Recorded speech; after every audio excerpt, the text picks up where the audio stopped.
Bonjour et bienvenue, je suis Arnaud, le créateur de wa.net, et dans cette vidéo, je vais vous faire la démonstration de la personnalisation d'une bannière de vœux pour signature mail en 5 ou 6 minutes. La démonstration vaut pour tous les modèles présents au catalogue, les quelques étapes réalisées étant identiques pour chacun d'entre eux. En préambule, ce format de vœux est essentiellement destiné à être intégré en tant qu'image de signature, qui sera donc présente en pied de page de tous vos envois mail. Vous pourrez bien entendu la retirer à tout moment. Je vais vous montrer un exemple de fenêtre de message avec la bannière en signature mail. Si par exemple dans mon logiciel de messagerie je demande à écrire un nouveau message, j'ai automatiquement ma bannière qui s'affiche en pied de page de mon texte de mail.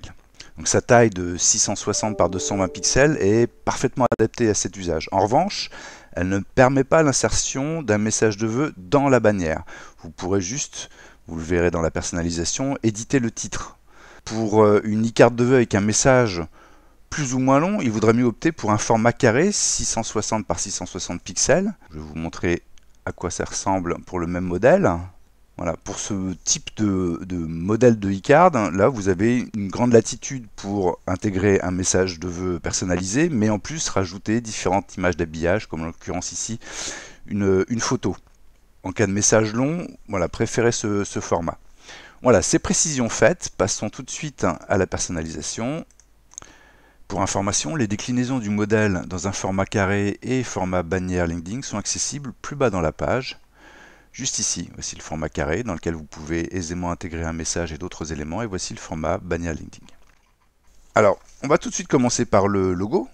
Donc évidemment, pour chaque modèle, je présente une mise en page prédéfinie avec des éléments fictifs déjà intégrés dans la carte et qu'il suffit donc d'éditer ou de remplacer. Donc comme je le disais, on va tout de suite commencer par le logo. Je vais cliquer sur l'image fictive qui le symbolise, puis sur l'icône poubelle pour la supprimer. Et puis je vais remonter dans la barre d'action d'ajout d'éléments, cliquer sur le bouton Ajout logo pour parcourir mon disque dur et télécharger le logo que je désire intégrer. On va prendre celui-ci. Il s'intègre automatiquement au centre de l'e-card. Je le récupère, je le redimensionne et je le positionne sur le sticker blanc qui est là pour favoriser son intégration, en particulier pour les logos avec fond blanc. Notez qu'ici, j'ai utilisé un logo avec un fond transparent, donc je pourrais même faire l'économie du sticker et cliquer sur l'icône poubelle pour le supprimer. C'est ce que je vais faire ici. A contrario, si mon logo était sur fond blanc, j'aurais conservé évidemment le sticker blanc. Ici, j'ai mes coordonnées, je vais pouvoir les éditer. Je sélectionne le bloc texte. Et dans la petite palette d'outils qui s'affiche quand on sélectionne le bloc texte, il y a un bouton éditer. Et là, il suffit de retaper ces coordonnées. Inutile de remettre la raison sociale puisque vous avez déjà votre logo, sauf si la raison sociale diffère vraiment du libellé de votre logo. Ici, je peux choisir de mettre mon adresse sur une seule ligne parce qu'elle est relativement courte. Sinon, il suffirait de faire un retour à la ligne après l'adresse numéro de rue. Et puis, j'ajoute mon téléphone. Voilà, c'est terminé. J'ai l'ensemble de mes éléments personnalisés. Je peux, si je le désire, modifier le titre. Même chose, hein, en l'occurrence, il s'agit d'un texte.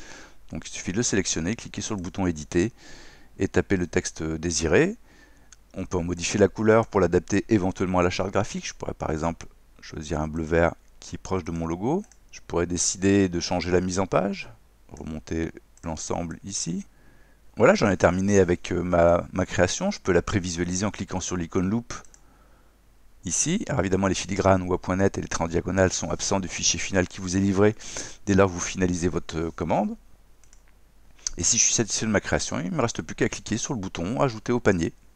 Donc, comme je l'expliquais en début de démonstration, évidemment vous avez peu de place pour ajouter du texte. C'est le principe du format de signature mail. En revanche, il y a encore des petits espaces qui vous permettraient éventuellement d'ajouter des images d'habillage. Dans la galerie d'images, vous avez des petits objets, des icônes, des tampons. Voilà. Vous pouvez incorporer, redimensionner, positionner où vous le désirez. Et que vous pouvez même coloriser. Je pourrais continuer à coloriser avec un bleu-vert, comme ceci. Ou également des icônes, même chose. Une fois intégrées et sélectionnées, vous pouvez les redimensionner, les déplacer et les coloriser. Et là, je vais reprendre le jaune de mon logo. Voilà, il ne me reste plus qu'à cliquer sur le bouton Ajouter au panier pour finaliser ma commande.